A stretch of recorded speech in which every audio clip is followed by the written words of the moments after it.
প্রিয় বন্ধুরা, আজ আমি তোমাদের সামনে একটি সুন্দর কবিতা আবৃত্তি করতে যাচ্ছি। কবিতাটি হলো শুকতারা। শ্রদ্ধেয় কবি হরিত বন্দ্যোপাধ্যায় রচিত।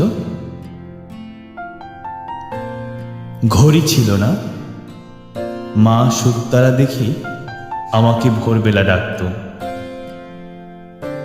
আমি অন্ধকারের দিকে তর্জনী তুলে বলতাম, এখনো তো গভীর অন্ধকার। মা বলতো, আগে শুরু করো, পড়তে পড়তে সব আলো হয়ে যাবে। এত যত্ন নিয়ে এত সুন্দর কথা আমার কাছে ভীষণ ভালো লেগেছে। কি সুন্দর কথোপকথন মা ছেলের মধ্যে। আশা করি তোমাদেরও ভালো লাগবে। ধন্যবাদ বন্ধুরা।